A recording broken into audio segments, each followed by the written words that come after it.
Gangster और आतंकियों के खालिस्तानी नेटवर्क पर एक बड़ा पर्दाफाश हुआ है। खबर है कि सिद्धू मूसेवाला की हत्या के बाद से ये नेटवर्क देश में धार्मिक सद्भाव का माहौल बिगाड़ने की साजिश रच रहा था और 10 महीने में कई बार ये साजिश रची जा चुकी थी, लेकिन खुफिया एजेंसियों की मुस्तैदी की वजह से ये नेटवर्क अपने मंसूबों को अंजाम नहीं दे पाया। इस साजिश में आतंकी अर्श डल्ला बड़ी भूमिका निभा रहा था। ये बड़ा पर्दाफाश हुआ है। आतंकी अर्श डल्ला ने बड़ी साजिश रची थी और देश का माहौल बिगाड़ने की ये साजिश रची गई थी। ये बड़ी जानकारी और बड़ा खुलासा हुआ है। मूसेवाला की हत्या के बाद ये गैंग जो है वो किस तरीके से एक्टिव हुआ है। गैंगस्टर से इन आतंकियों ने हाथ मिलाया और कोशिश इनकी ये थी कि पूरे देश में जो माहौल है उसे खराब किया जा सके।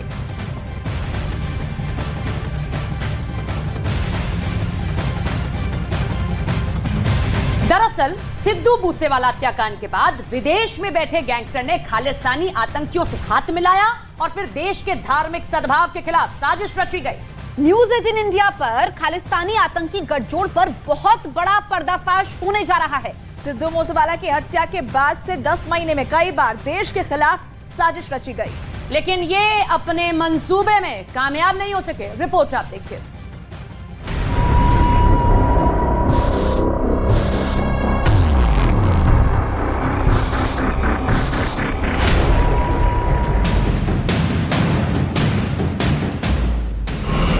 गैंगस्टर खालिस्तानी गठजोड़ पर बड़ा पर्दाफाश। देश का माहौल बिगाड़ने की रची जा रही थी साजिश। न्यूज 18 इंडिया की एक्सक्लूसिव रिपोर्ट।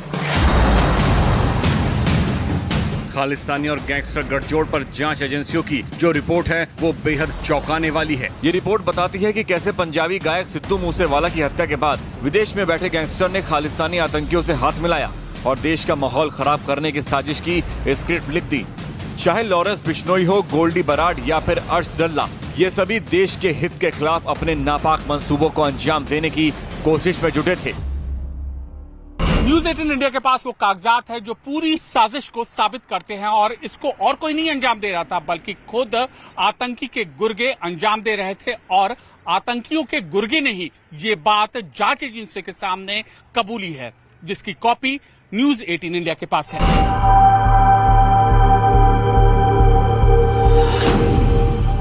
दरअसल सिद्धू मूसेवाला की हत्या के बाद से ही देश में एक और आतंकी नेटवर्क की शुरुआत हो गई थी। ये गैंगस्टर आतंकी नेटवर्क है गैंगस्टर आतंकी अर्श डल्ला और खालिस्तानी आतंकी हरदीप सिंह निज्जर का। हरदीप सिंह निज्जर को कुछ दिनों पहले कनाडा में मारा जा चुका है और हमलावर की तलाश अभी जारी है।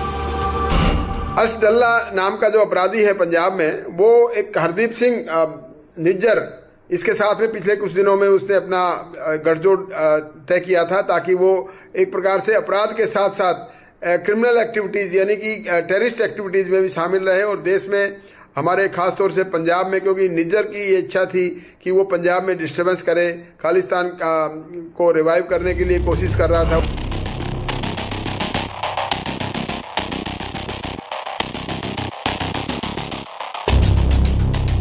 अर्श डल्ला गैंग के पीछे हरदीप सिंह निज्जर का हाथ बताया जा रहा है। कहा यह भी जा रहा है कि हरदीप सिंह निज्जर ने पंजाब और पूरे देश में धार्मिक उन्माद फैलाने के लिए भारत में आतंकियों को शरण देना शुरू किया और उसने अर्श डल्ला को भी इस काम के लिए शरण दी थी, जो कि पूरे पंजाब में उसके इशारे पर काम कर रहा था। जितने भी आतंकवादी हैं, जो चाहे मुस्लिम आतंकवादी हैं, चाहे सिख आतंकवादी हैं, चाहे और किसी मजहब को लेकर आतंकवाद फैलाना चाहते हैं, वो कहीं न कहीं हमारे देश में जो क्रिमिनल्स हैं, गैंगस्टर्स हैं, जो नामी क्रिमिनल्स हैं, उनका सहारा लेने की कोशिश करते हैं।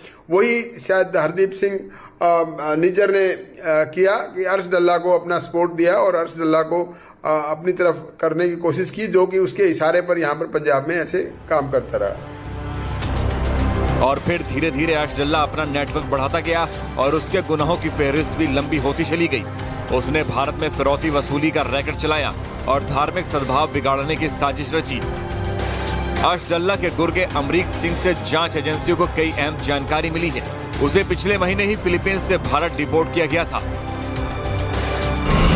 अर्श डल्ला और हरदीप सिंह निज्जर का गठजोड़ पंजाब में सक्रिय था। देश का धार्मिक सद्भाव बिगाड़ने की साजिश रची जा रही थी। ये गैंग पंजाब में सरेआम फिरौती वसूलता था। इस गैंग पर कनाडा में खालिस्तानी आतंकियों का सपोर्ट लेने का भी आरोप है। अर्श डल्ला का पूरा मुकाबला लॉरेंस बिश्नोई गैंग से है और लॉरेंस बिश्नोई की तर्ज पर ही अपने गैंग को चलाना चाहता है। अर्श डल्ला एक ऐसा अपराधी जो निकला अपने आप में, जो कि लॉरेंस बिश्नोई की तर्ज पर अपना काम करने की कोशिश कर रहा है।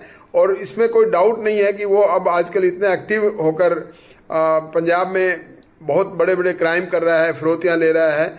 उसका मकसद सिर्फ यही है कि वो किस प्रकार से लॉरेंस बिश्नोई को मुकाबला दे सके। अर्श डल्ला और निज्जर का गठजोड़ इस कदर खतरनाक था कि सिद्धू मूसेवाला हत्याकांड के बाद अगस्त 2022 से इस साल मार्च 2023 तक महज 10 महीने में ही 14 लोगों से करोड़ों रुपए की फिरौती इन लोगों ने वसूलने की कोशिश की। इस गैंग ने मार्च 2023 में पंजाब में एक राजनीतिक दल के नेता की हत्या का प्लान बनाया था। अमरीक के बयान के मुताबिक अर्श डल्ला कनाडा में बैठा है और फिलीपींस में रह रहे मनप्रीत पीता से लगातार अपना काम करवाता है, जबकि कनाडा में रह रहे निज्जर और अर्श डल्ला के गठजोड़ की बात पहले ही उजागर हो गई है। फिलहाल सुरक्षा एजेंसियां इस गैंग से जुड़े हर एक तार को खंगाल रही है।